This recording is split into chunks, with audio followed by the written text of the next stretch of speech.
Hey guys, what is today? Wednesday. It's my anniversary. Been married 26 years now. We dated for 4 years before we got married, and yeah, still love her like nobody's business. Best friend. Got lucky. Got a good one. Met her when she was 14 years old, and yeah, we've been together ever since, so pretty crazy. But anyway, let me show you something real quick. If anybody's interested, if you go to my channel and then go to like videos, I think. Let me see, you guys can see that. If anybody wants to watch that, it's only a couple minutes long, but it's that firefighter that died in line of duty a couple days ago. This was a welcome home. His family was actually in Ireland when this happened, and they flew him home. And this is the welcome they got when they come home. And it's, if you got a couple of minutes, it's amazing. You're talking about miles and miles of fire trucks and probably 1,000 people. It was pretty incredible sight to see. So anyway, if you get a chance to watch that, it's a pretty amazing video. Anyway, yeah, I'm gonna get on this today. I just got back home from the fire department this morning. We actually had a pretty good night, so I'm not too tired. So I'm gonna go ahead and start ripping the rest of this apart, getting these little pieces off and getting the little trim and all that stuff off so I can get it all prepped up and everything. Doesn't look like this side's as bad as that side as far as rust goes. I mean, it's kind of, you know, whatever here, but I don't think it's that bad, just surface stuff. The other side seemed to be quite a bit worse, but a little bit of rust in there. But again, it's just surface stuff I can knock off pretty quick. But yep, that's what I'm gonna do. So I'll get on it, and when I get something worth talking about, I'll bring it back. See ya. I come up with something that I thought might be worth talking about. You see the channel here, the gutter rail. If you guys watch my other videos up here, to kill all the rust and everything, I sprayed that OSPO, which is basically phosphoric acid. Well, that ran down, which I didn't mind. You know, I put a big plastic deal down here to catch it all, whatever, when it ran into here, but I didn't think about it running into the gutter channel and then coming and running down. And you can see all that discoloration. That's all acid residue. And it ran all the way down the channel here and then ran all over the primer. And as you guys know, primer is a sponge. I mean, it's porous, so it's going to go right to the metal. And then it ran down the bottom of the car here and then off onto the ground. Same thing with this one over here. Same deal. Of course, I replaced this gutter channel, so that doesn't matter. But you can see some residue up in here, this white residue. If I don't get all of that off, because of the epoxy that I'm using, it won't stick to that. So I'm going to have to reactivate this acid with more acid and then rinse it really well. Just because, like I said, you know, this is just regular primer, so it's porous. It's not going to keep anything from getting to the bare metal. This is just my thought on this, and it's what I'm going to do just to be safe, because like I said, this is your first coat here is the foundation for your paint.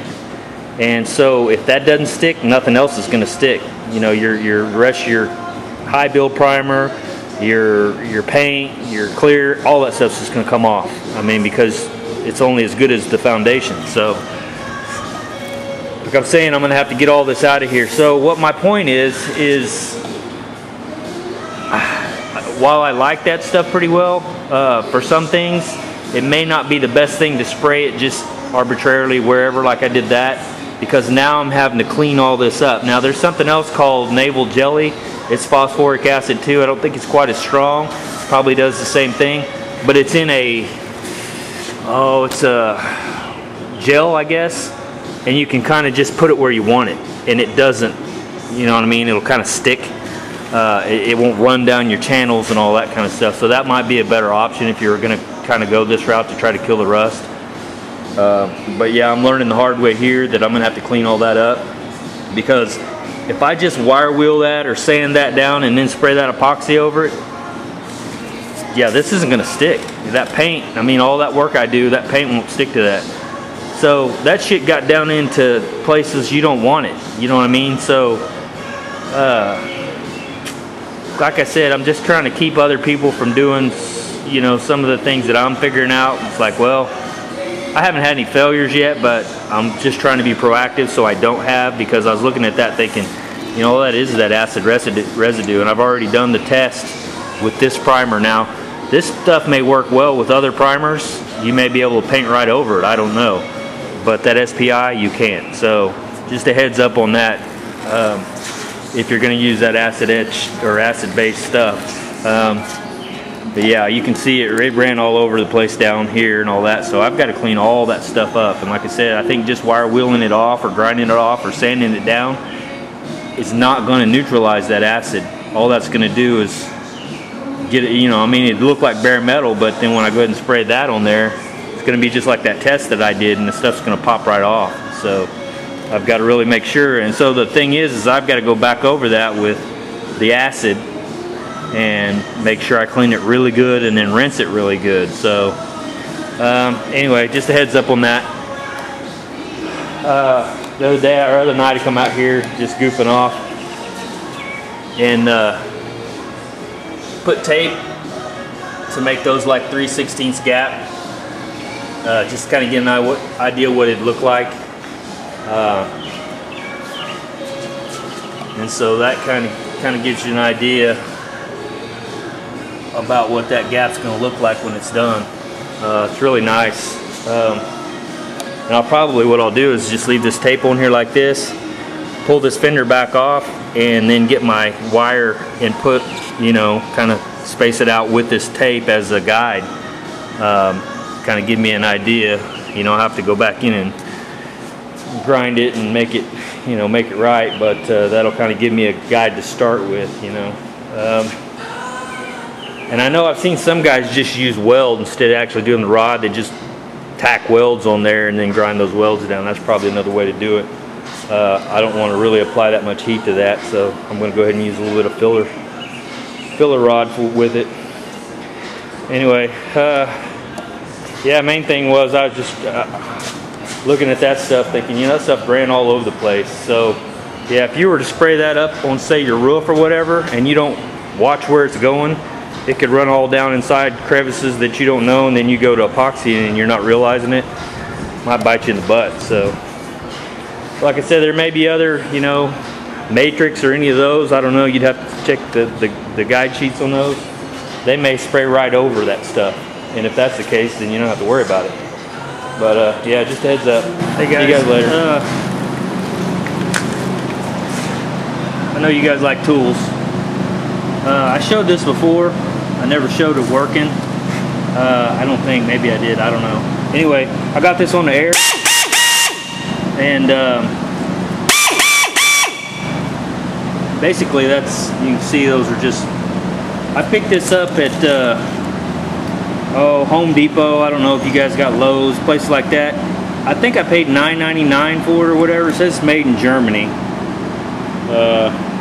And I gotta say, I am very impressed. So, you know, when I find a tool that I really think works good, I like to give you guys a heads up. And like I said, cheap. First I put it on my cordless drill. Well, unless you got your batteries are badass, that's pretty much a waste of time because it just runs your battery down. But if you got a good drill, and I don't think this can spin, you know, well, max RPMs, 4,000 RPMs. I forgot what this runs to, but it's not, I don't think it's a whole lot more than that. But I picked that up too at like Home Depot because I wanted to use it for a drill bit, or shit, I forgot what they're called, but yeah, these. Anyway,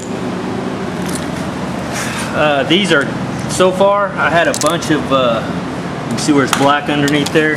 That was all old, crusted, hard. Wow, my brain is just not freaking functioning today.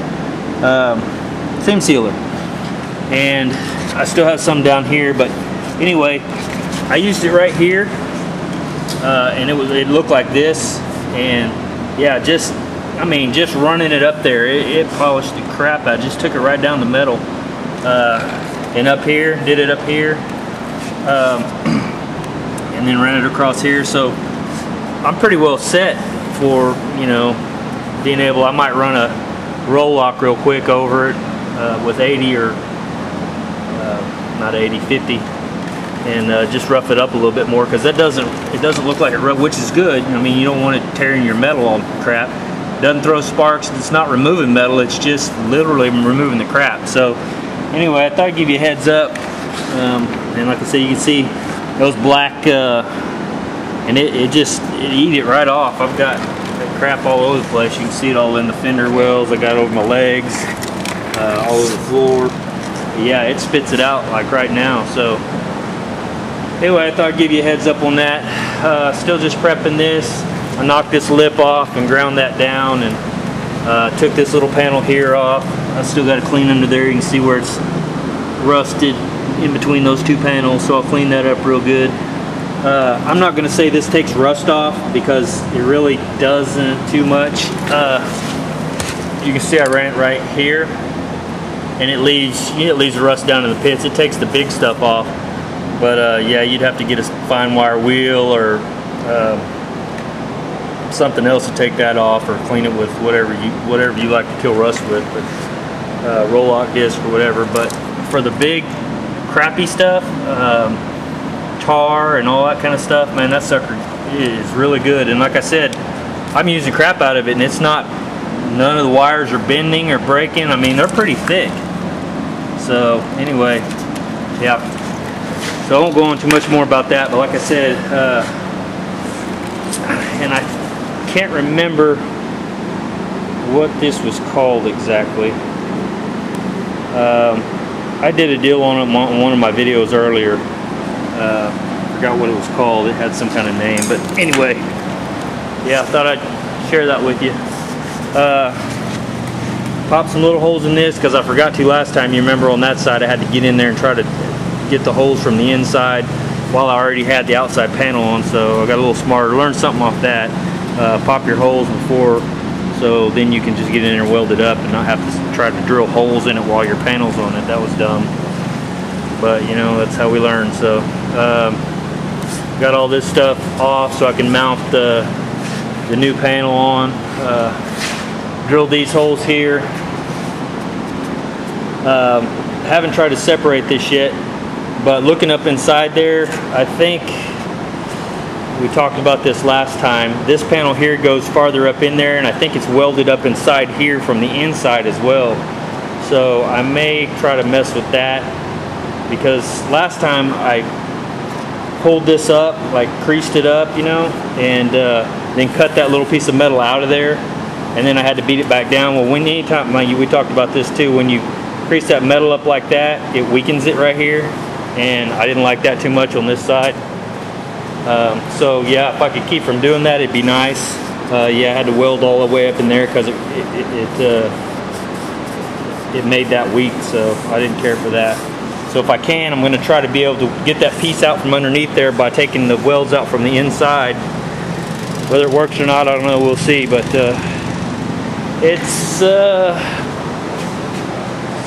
like 5:07. 94 degrees outside, 84 in here. Humidity's dropping quite a bit, so that's good. But it's still pretty humid. I got the fans going, and that's not too bad. But man, when it gets 100 degrees, it's still going to suck anyway it goes. Had some guys trying to talk me into putting some window units in. I've got two windows in here, that one there, and then this one over here. And they basically are pretty close to, you know, across from each other. So if I was to actually buy a couple of 110 window units, and I know those look pretty hokey, but hell, I bet it'd do pretty good in here. I don't know. You guys let me know what you think about that. But and I've got all the insulation and everything, so once I shut the garage down, it should cool it. You know, it may take a while, but I bet it'd cool off pretty good. but it's a pretty big space, so I don't know how good those little window units are or not, but I know from right here, I'm just sitting right here working on the car, so from there I'm sure it would work pretty good. And you know, right now it's not bad, but like I said, when it gets 100 degrees, it's going to suck coming out here working on this. So, and here in Oklahoma, we get a bunch of those 100-degree days. So, all right, guys, that may be all I have today. I'm gonna take my wife out to dinner, and I'm gonna go see a movie or something like that. But yeah, that's pretty much it. I went and had to buy a new center punch. I'm going to tell you that too. This little center punch here I've had for a little while. I'm not that impressed with it, and it's a Home Depot type center punch, but it's made out of aluminum, and I think this is a hardened steel. But anyway, it doesn't pop anymore. It doesn't. The spring or something is not, whatever's not working. I took it apart, couldn't figure out how to fix it, so I bought this one. It's stainless steel. Paid about 15 bucks for it. Hopefully it'll last longer than that one, because like I said, I haven't used that much for it to crap out on me already. But anyway, so yeah, I bought a new one of those, and marker board. I'm so forgetful about what I need to do next and all that, so I bought me a little marker board so I could write stuff down, and seemed like a pretty good idea. I think Double R he writes all over everything that I've seen, all over his car and all over the marker boards and all over everything. So that's good, though. At least he knows where he's at and what he needs to do. And I was getting to where I was like, man, I'm going to forget to do this, or I'm going to forget to do that. Or so I got me a marker board put up there, so when I think about something, I'll write it up there, and it'll remind me of what I need to do. Like taking this stuff off. I need to remember to do that before I start, priming and doing anything like that. So that's something I'll probably write up there and make sure I take that acid and neutralize it and all that. So, but yeah, there you go. Not a lot of progress today, but some. I said right now it's just cleaning and trying to get the rust off. I'll probably use these for rust. The best thing I've seen so far, and maybe you guys have other besides a Roloc. Roloc's take off metal, but these rapid strip discs, like 330. And this is a cheaper one, but I got a bunch of these. That one there, I don't know where I picked it up, but it's already got the little arbor on it. And I had one, and I think it was a 3M though. 3M is probably the best you can get. It lasted forever. How these do, I don't know, but yeah, that one I had, shoot. But they're expensive if you go 3M. Anything 3M is expensive, so. Alright guys, like I said, I'll probably wrap it up today and upload this video. Like I said, I didn't get a whole lot accomplished from what you've seen earlier, but a little bit of stuff prepped, and maybe tomorrow I'll come out and finish getting this out and give you some progress on how that comes out of there, because that's kind of a pain in the butt. Like I said, and I hate creasing that, so yeah, that's pretty much it. So you guys have a good evening, and I'll talk to you next time. See you.